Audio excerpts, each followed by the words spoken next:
సత్యాన్ని చూపిస్తున్న ప్రతి ఛానల్స్కు, రిపోర్టర్స్కు నా హృదయపూర్వక వందనాలు. వివేకానంద రెడ్డి గారు నా ప్రియ మిత్రులు, అనేక సార్లు నా బ్లెస్సింగ్స్ తీసుకున్నారని మీకు తెలుసు. గ్లోబల్ పీస్ కోఆర్డినేటర్గా దేశ విదేశాల్లో తిరిగారు. ఆయన చంపేసి ఫిబ్రవరి 15, 2019 నుండి 4 సంవత్సరాలు అయినప్పటికీ వారి కుటుంబానికి లేదు, ఆయన అనుచరులకు ఆత్మశాంతి లేదు.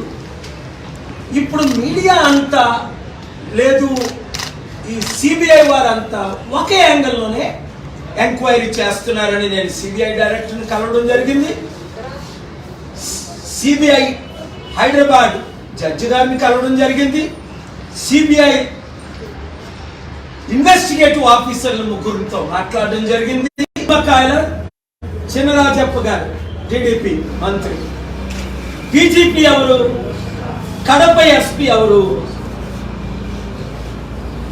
డిఎస్పీ ఎవరు, సర్కిల్ ఇన్స్పెక్టర్. 2019 ఫిబ్రవరి 15 నుండి జూన్ వరకు ముఖ్యమంత్రి ఎవరు, నా ప్రియ మిత్రులు చంద్రబాబు నాయుడు గారు. మరి ఎందుకు ఇన్వెస్టిగేషన్ చేయలేదు? ఎందుకు క్రైమ్ సీన్ ని కాపాడలేదు? ఎందుకు వివేకానంద రెడ్డి గారిని ఆ డెడ్ బాడీని మూవ్ చేశారు?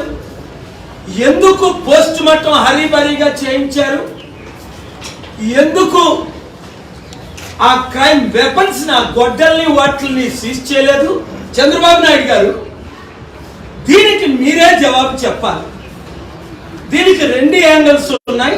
నేను 2 యాంగిల్స్ కూడా వారితో మాట్లాడాను. ఒకటి, మీరు లేదా మీ నాయకులు ఇది చేయించి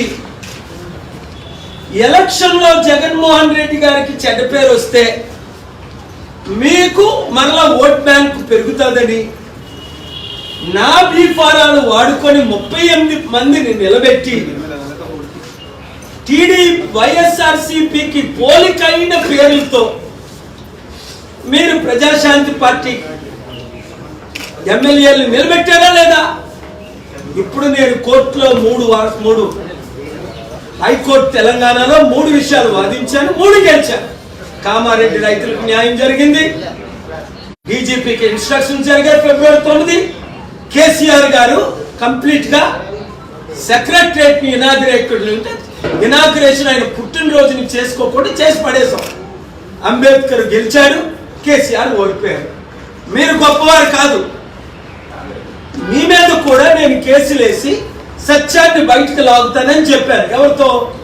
సిబిఐ అఫీషియల్తో, ఇన్వెస్టిగేటర్స్తో, డైరెక్టర్స్తో, పెద్దవారితో, అందరితో. మిమ్మల్ని ఎందుకు ఇంతవరకు సిబిఐ ఇన్వెస్టిగేట్ చేయలేదు? ఒకే యాంగిల్లో ఇన్వెస్టిగేషన్ ఎందుకు జరుగుతుంది? ఎవరు చేయించారు ఈ నరహత్య, దారుణమైన నరహత్య, ఎవరు చేశారు అన్నది నా పని కాదు.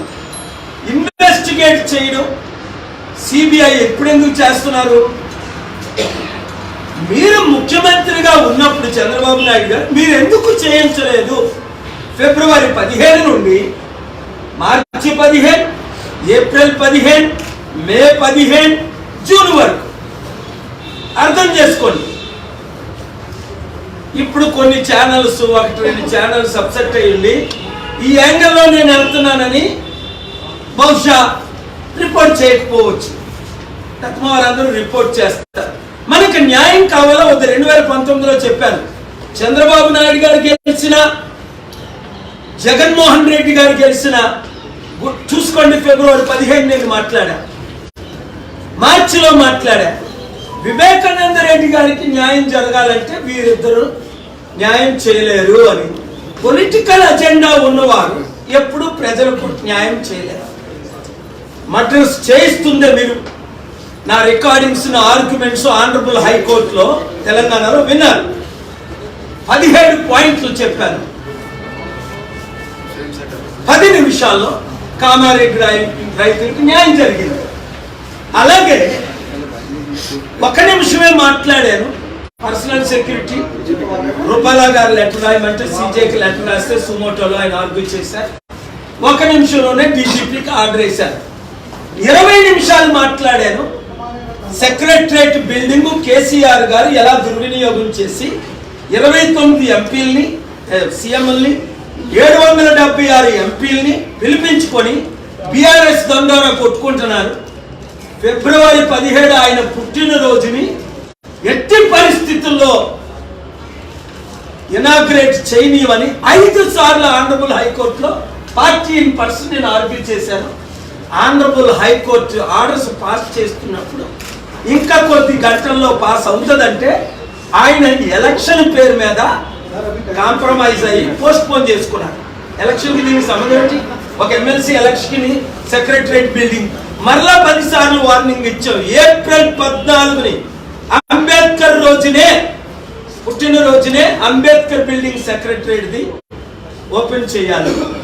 అసలు కేసీఆర్ గారు పాత బిల్డింగ్ క్లోజ్ చేసినందుకు డిస్ట్రాయ్ చేసినందుకు ఆయన జైల్లో పెట్టాలి. ఆయన మెంటల్ పరిస్థితిని పరీక్షించాలని ఎందుకు? Prime minister of India Modi గారు నేను పార్లమెంట్ ని డిస్ట్రాయ్ చేస్తానంటూ ఒప్పుకుంటారా members of parliament? Joe Biden గారు వాస్తు బాగోలేదు నేను వైట్ హౌస్ ని కూల్చేస్తానంటే ఒప్పుకుంటారా? మెంటల్ హాస్పిటల్ తీసుకెళ్తారు అమెరికాలో. అయితే ఇక్కడైతే లక్షల కోట్లు దుర్వినియోగం అవ్వకూడదంటే కేవలం ప్రజాశాంతి పార్టీ మాత్రమే 118 లక్షల కోట్లు మోదీ గారు అప్పు చేసినవి, కేసీఆర్ గారు 5 లక్షల కోట్లు అప్పు చేసినవి, చంద్రబాబు నాయుడు గారు జగన్ గారు 9 లక్షల కోట్లు అప్పు చేసినవి, పదవి లేకుండా 5 లక్షల కోట్లు డొనేట్ చేసిన నేనే అప్పులు తీర్చగలనని 2700 మిలియనీర్లు తేగలనని అందరికీ రుజువైపోయింది. కనుక మీ నియోజకవర్గాల్లో నేను వస్తున్నాను కాబట్టి ఫిబ్రవరి 20 కృష్ణా ఫంక్షన్ హాల్ ఖమ్మం వస్తున్నాను 6 నుండి 8 సోమవారం.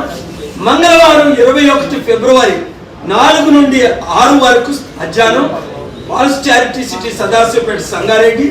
ఫిబ్రవరి 25 ఆసిల్మెట్ ఫంక్షన్ హాల్ బస్ స్టాండ్ ప్రక్కనే శనివారం సాయంత్రం 6 నుండి 8 వరకు విశాఖపట్నం వస్తున్నాను. గనుక ప్రజాశాంతి పార్టీలో 00134681265546 జాయిన్ అవ్వండి. మీడియా మిత్రులారా, భారతదేశం శ్రీలంక అవ్వకూడదు అంటే, జింబాబ్వే అవ్వకూడదు అంటే ఘోరంగా అప్పులు చేస్తుంది. అర్థం చేసుకోండి. నేను చెప్పిన 100లో 100 జరిగాయి. భారతదేశం 2 సంవత్సరాలు 2 సంవత్సరాలు ఘోరమైన పరిస్థితి. ఇప్పటికి మనకున్న ఆస్తి కంటే అప్పులు ఎక్కువైపోయాయి. అది ఇప్పుడున్న రాజకీయ నాయకులు చేసింది. అందుకనే మార్పు కావాలి, మార్పు రావాలి. ఆ మార్పు మనమే తేవాలి. Thank you very much.